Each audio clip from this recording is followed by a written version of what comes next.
você possa sair por essas portas com uma palavra da parte de Deus. Eu gostaria que você pudesse abrir a sua Bíblia no livro de Neemias, capítulo de número 4. Neemias, capítulo de número 4, verso de número 17. Neemias, para aqueles que estão procurando, passa os livros de Samuel, os livros de Reis, os livros de Crônicas, vai entrar em Esdras e logo vai chegar em Neemias, ok? Neemias capítulo 4, verso de número 17.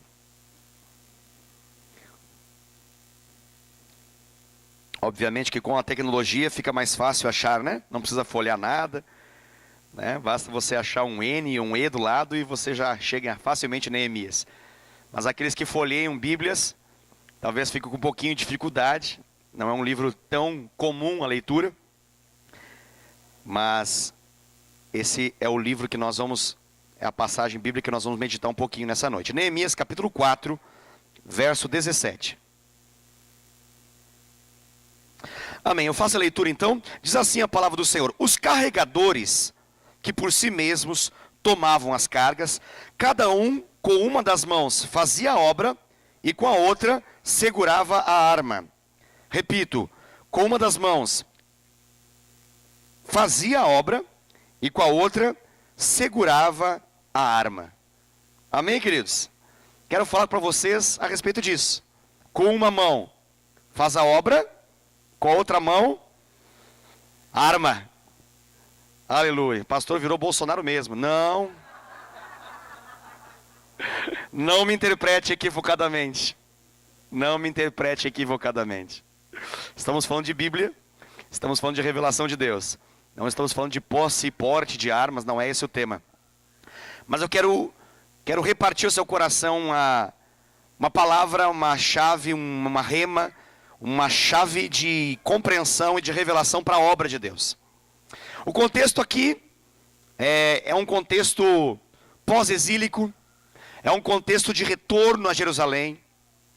A história, na verdade, antecede no livro anterior, que é o livro de Esdras. Esdras começa, mas as batalhas são tão fortes, as situações são tão tristes, que não acontece aquilo que se espera. Então, essa informação chega a Neemias. E Neemias, agora nesse contexto, ele está bem posicionado diante do Império Persa. Tem um rei lá chamado Artaxerxes, nomezinho complicado, né? Artaxerxes, nomezinho complicado de falar até, Artaxerxes. E ele consegue, então, após um tempo de oração, de jejum, de busca a Deus, ele consegue a liberação desse rei para ir para Jerusalém, para reconstrução dos muros, para reconstrução da cidade, para reconstrução das casas, para reconstrução do templo, ou seja, para reconstrução daquilo que um dia foi vida, mas que agora não era mais, e que estava representado nas ruínas que estavam naquela região. Pois bem, a história tem muitos detalhes, esses detalhes nós não vamos conseguir falar sobre eles hoje, mas chega um momento específico da história de Neemias, e ele vai ter êxito nisso que ele se colocou a fazer. Chega nesse capítulo 4. E agora nós temos um retorno dessa batalha. Os samaritanos estão ali com o propósito de impedir essa criação, essa construção, essa edificação. Até entre os judeus há um povo que não acredita que vai dar certo. Então tem inimigos externos, tem inimigos internos. Está um momento terrível. E aí chegamos no capítulo 4, no versículo 17, e temos uma pérola dessas. Porque agora nós temos uma instrução dada por Deus, por meio de Neemias. E a instrução é de que essa obra, ela deveria ser feita com duas vertentes, com duas dimensões de trabalho. Uma dimensão era a edificação física, concreta, e a outra dimensão era a dimensão da batalha que envolvia essa obra. E aí a instrução é de que, já que temos duas mãos, então nós precisamos ter duas atuações. Nós precisamos ter duas dimensões, dois focos na nossa atuação para a edificação, para a obra de Deus. E aqui a estratégia é, olha, vocês precisam, com uma dessas mãos, dessas duas mãos, precisam trabalhar. Vocês precisam trabalhar. O trabalho, ele é indispensável. Perdão a voz, que a voz está bem alterada hoje. Então, ele é indispensável. Sem esse trabalho, a reconstrução não vai acontecer. Sem a obra, de fato, concreta, mãos à obra acontecer, não vai ter construção, não vai ter reconstrução dos muros, não vai ter reconstrução do templo, não vai ter reconstrução das casas, nada vai acontecer.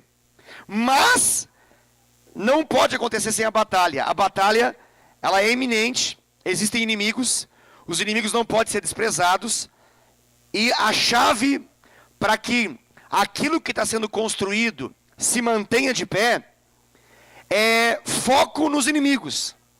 Foco naquilo que os inimigos sabem fazer e muito bem, que é o quê? Roubar, matar e destruir. Roubar, matar e destruir. João capítulo 10, versículo 10 fala quem faz isso.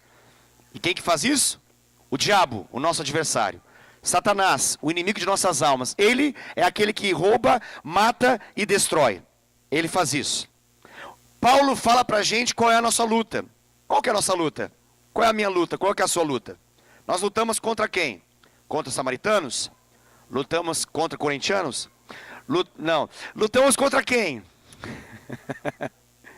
Contra principados e potestades. A nossa luta não é, segundo o que Paulo revela aos Efésios, não é contra carne e sangue. A nossa luta não é contra um povo. A nossa luta não são contra pessoas. Nossa luta não é contra o patrão, não é contra o cônjuge, não é contra o filho, não é contra o traficante, não é contra o ladrão, simplesmente, contra o marginal. A nossa luta não é contra essas pessoas. Não é contra nenhuma pessoa. Qual é a nossa luta? A nossa luta é contra demônios. Resuma principados e potestades como uma batalha que ela é espiritual. Você sabe, o autor de Hebreus, ele fala, na sua carta aos Hebreus, ele diz assim, olha, a antiga aliança é sombra daquilo que é objeto concreto na nova aliança. O que isso significa? Significa que aquilo que é físico na antiga aliança, no Antigo Testamento, é uma demonstração daquilo que é uma realidade para a nossa vida hoje, mas é espiritual para a nossa vida hoje. Ok? Com isso estou dizendo que nós também temos uma batalha. Com isso estou dizendo que a nossa batalha, ela não é nunca contra as pessoas, mas ela é real, ela é poderosa. E ela pode fazer com que aconteça uma coisa muito triste. Satanás e seus demônios vão fazer tentativas de nos desanimar. O livro de Neemias é um livro que trata a respeito dos inimigos tentando desanimar os trabalhadores. Quem são os trabalhadores aqui nessa noite? Nós somos os trabalhadores. Que trabalho nós fazemos, pastor? Nós estamos aqui para poder tapar brechas, nós estamos aqui para poder levantar muralhas de proteção, nós estamos aqui para poder restaurar a família, significa colocar casas de pé, nós estamos aqui para reconstruir templo, nós estamos aqui para reconstruir lugar de adoração, nós estamos aqui para reconstruir e restaurar relacionamento com Deus na vida das pessoas. Essa é a nossa obra. Ela é física na antiga aliança e ela é espiritual na nova aliança da qual nós fazemos parte. Amém? Então nós somos os trabalhadores. Nós somos trabalhadores.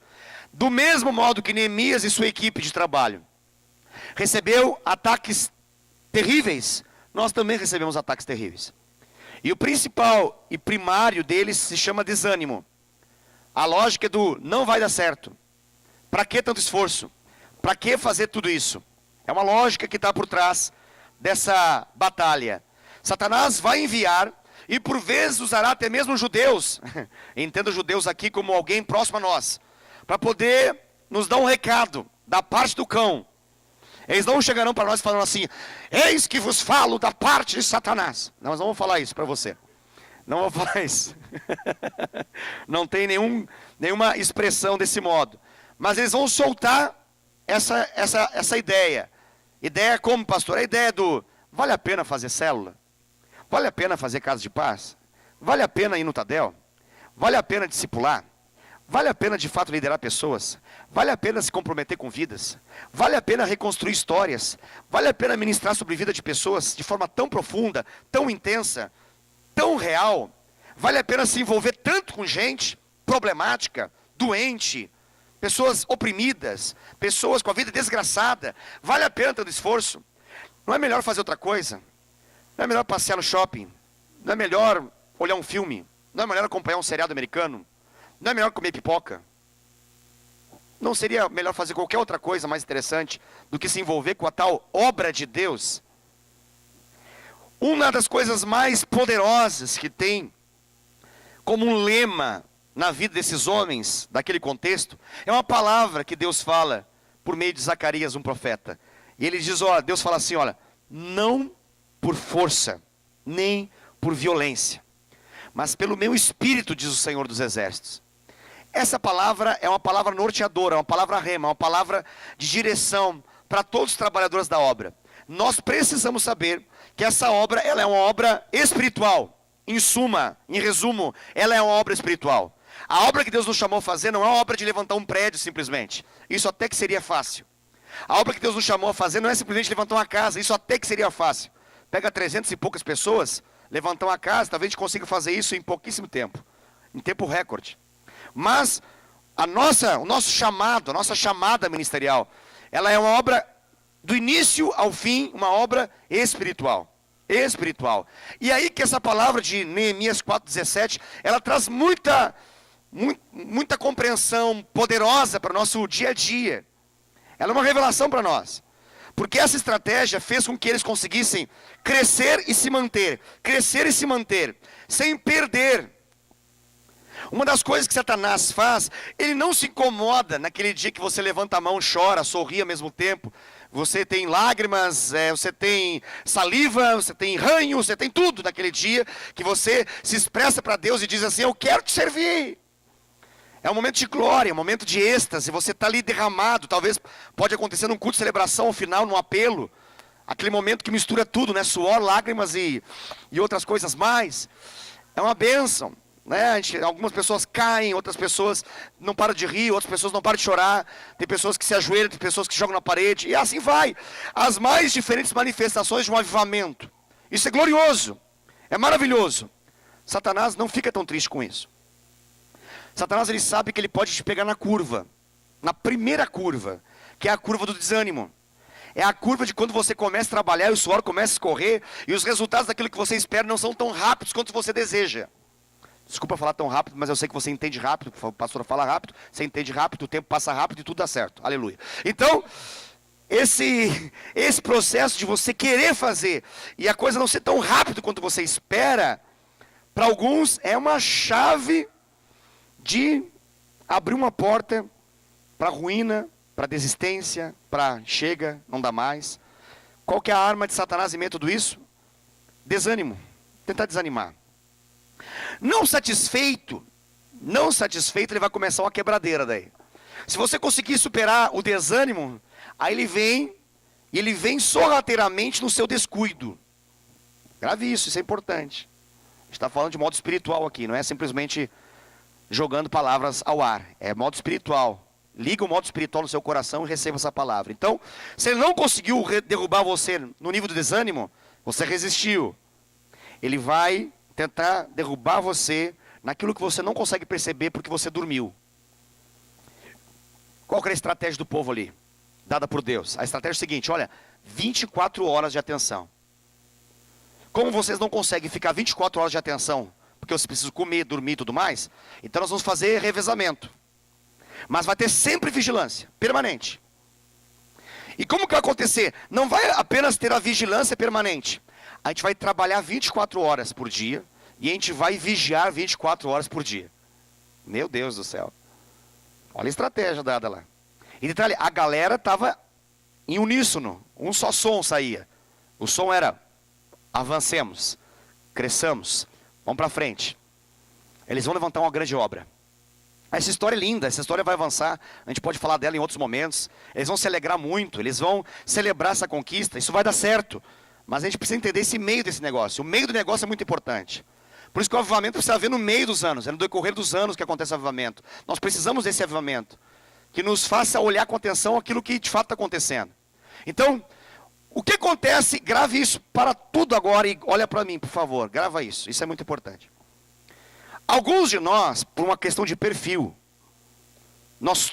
algumas pessoas dentre nós, têm um perfil mais pragmático, mais prático. São pessoas que você não precisa nem orar e jejuar para elas poder aceitar desafios, elas estão prontas a aceitar desafios. Você fala assim, precisa abrir essa porta, elas vão lá abrir a porta. Precisa pintar essa porta, elas vão pintar a porta. Precisa quebrar a porta, elas vão quebrar a porta. Precisa comprar uma nova porta, elas vão lá comprar uma nova porta. Gente assim, olha, 10, mas não oram, não jejuam. Essas pessoas, elas não têm um lastro espiritual suficiente para uma batalha como essa. Mas elas são servas. Elas são desatentas espiritualmente. Mas elas são muito atentas pragmaticamente. Ou seja, de forma prática, elas estão sempre prontas. Gente boa, hein? Gente crente, não estou dizendo que não é crente. Só que eles não têm aptidão, gosto, desejo, revelação para orar como deveria, para jejuar como deveria, para buscar Deus como deveria, para se consagrar como deveria. Eles são os práticos da obra. Pessoas que todos nós olharíamos e falaríamos a mesma coisa. A gente precisa dessas pessoas. E eu também digo, a gente precisa dessas pessoas. Aleluia. Nós temos outro lado. Gente que se deixar para elas a informação assim, olha, a gente está precisando de gente para orar. Eu quero orar. A gente precisa de gente para ficar na vigília. Eu quero vigília. Agora, se você pedir para elas assim, olha, eu preciso que você chegue aqui tal dia para fazer tal coisa, especificamente apertar esse parafuso, vai, não me sinto chamado para apertar o parafuso.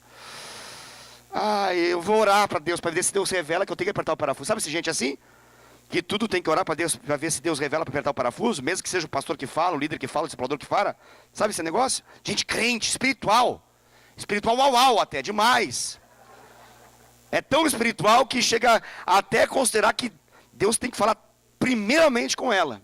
Não precisa nem passar pelo líder, não. Talvez, de repente, de repente pode passar pelo líder, mas tem que ter revelação. O líder vem, conversa, fala, a pessoa, ok, eu vou orar. Crente. Tem gente que fala isso da boca para fora, mas tem gente que ora de verdade, é crente mesmo. É tão crente que acha até que é melhor que Moisés. Tem mais revelação do que Moisés teve no monte toda a vida. Todo dia uma revelação nova. Deus revelou isso, revelou aquilo. Gente crente, a gente precisa desse povo? Precisa desse povo. Por quê? Porque esse povo é crente. Até debaixo d'água, é crente. Em situações críticas, é crente. Circunstâncias difíceis, é crente. Glória a Deus. Qual que é a questão aqui? A questão é que a gente facilmente vai pender para uma situação ou outra. De forma geral, a gente vai pender para uma situação ou outra. E quase que a gente vai fazer uma escolha, identificar. Quem quer ficar nessa fila aqui dos pragmáticos? Eu. Quem quer ficar aqui na fila dos espirituais? Aiais? Eu. Aleluia. E a gente pode até fazer avaliação de quem é mais, quem é menos. Aí o povo às vezes se machuca em função disso. Vocês não trabalham. Eu trabalho sim, você não ora. Eu estou aqui para apertar o parafuso, não está. É que eu estava jejuando por você, crente feliz. Então fica aquela coisa, você já imagina como é. Ok. É mais ou menos isso. Né? Mais ou menos isso. Quando você conversa com essa pessoa, você sai pensando, meu Deus, eu tenho que trabalhar para Deus. Quando você conversa com essa pessoa, você sai, meu Deus, eu tenho que orar mais. Eu tenho que me consagrar mais. Jesus. É bênção.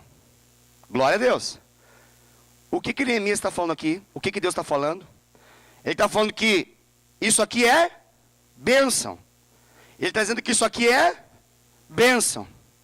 Ele está dizendo que eu preciso disso aqui e que eu também preciso disso aqui. Eu preciso disso aqui e eu também preciso disso aqui. Isso aqui não pode menosprezar, desprezar, desconsiderar isso aqui. Está entendendo o que é aqui e o que é aqui, né, irmãos? É uma linha divisória imaginária que o seu pastor cria enquanto prega. E você tem que acompanhar o raciocínio. É assim que funciona, ok? Está dando para entender, né? Então, tem o lá e tem o cá. Eu tenho que ter isso aqui. Bem como ter isso aqui também. Amém? A grande questão. É a grande questão. Por que eu tenho que ter? Porque com uma mão eu faço uma coisa e com a outra mão eu faço outra. É o que ali está escrito. E eu não posso parar de fazer as duas. E eu tenho que entender que mesmo que eu faça tão bem uma coisa quanto outra, eu não faço a obra de Deus sozinho. Está entendendo? A obra de Deus é feita por esse grupo de pessoas que fazem também essa coisa e essa outra aqui também. E na união, e na unidade de propósito, essa revelação que Deus dá, o que acontece ao final? Nós temos uma grande obra de Deus na terra. Nós temos uma grande obra de Deus na terra. Pastor, então, o que você quer que tal? Está terminando o tempo, pastor. O que você quer que eu entenda essa mensagem? Ok, entenda a seguir. Você precisa disso aqui E você precisa disso aqui. Pastor, eu sou do som, pastor. Eu sou da mídia. Eu não tenho me chamado de intercessão, oração, jejum, consagração, santidade, intimidade, reverso, aí até me irrita esse negócio.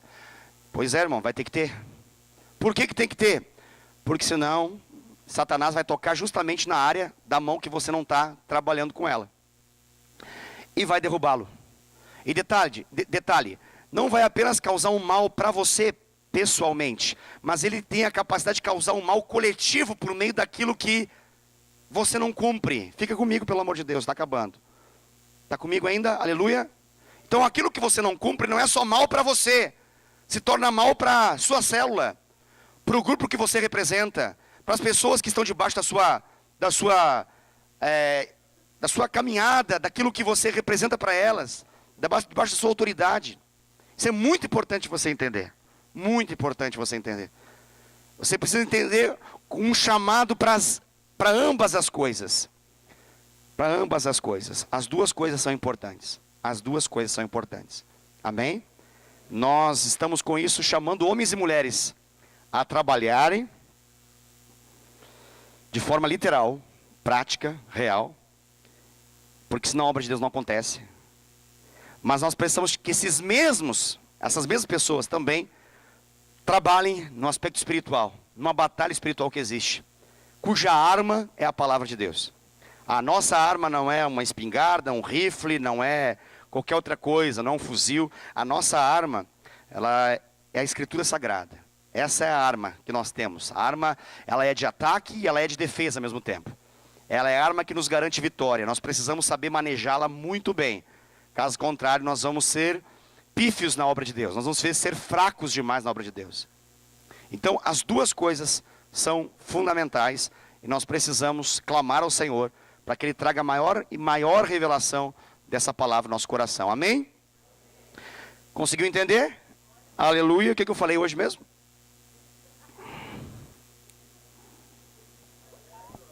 Aqui e aqui. A administração chama aqui e aqui.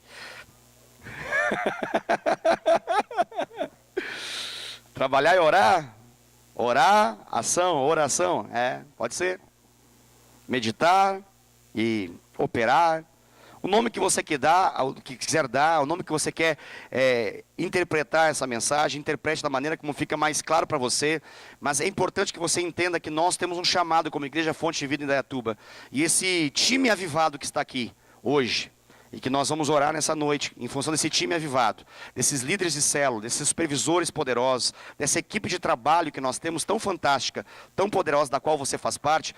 Esse time, ele só vai de fato ser usado por Deus para ser protagonista de uma grande obra que Deus vai fazer nessa cidade, se nós tivermos essas duas realidades fluindo plenamente em nossa vida.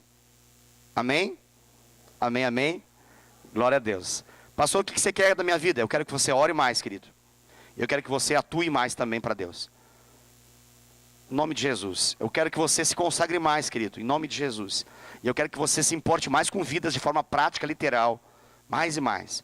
Eu quero que você receba a revelação do amor. E eu quero que você manifeste esse amor. De forma prática, literal, concreta para a vida das pessoas. Amém? Eu quero que você viva nos montes de Deus. Mas desça dos montes com a finalidade de manifestar o Senhor na terra. Em nome de Jesus. Eu quero que você saiba quem você é em Cristo. Mas eu também quero que você manifeste em nome de Jesus Cristo para a vida das pessoas à sua volta. Para que elas possam receber o impacto da glória. Que elas possam receber a manifestação de milagres na vida delas. Elas precisam disso. Elas precisam das duas coisas. E eu não gostaria, em nome de Jesus, de ser pego de surpresa. Em algum dia, aí na frente, que alguém chegue e fale, não tenho chamado para essas coisas, pastor. Eu queria dizer para você que esse é o nosso chamado. Esse é o nosso chamado como obreiro do Senhor, como ministro de Deus. Nosso chamado toca os dois lados, toca céu e terra. Nós temos chave que liga no céu e é ligado na terra, e que desliga no céu, é desligado na terra, e vice-versa. Ou seja, nós temos uma realidade que toca essas duas coisas. E nós precisamos olhar com muita atenção para isso. Amém? Glória a Deus. Vamos ficar de pé para nós podermos orar.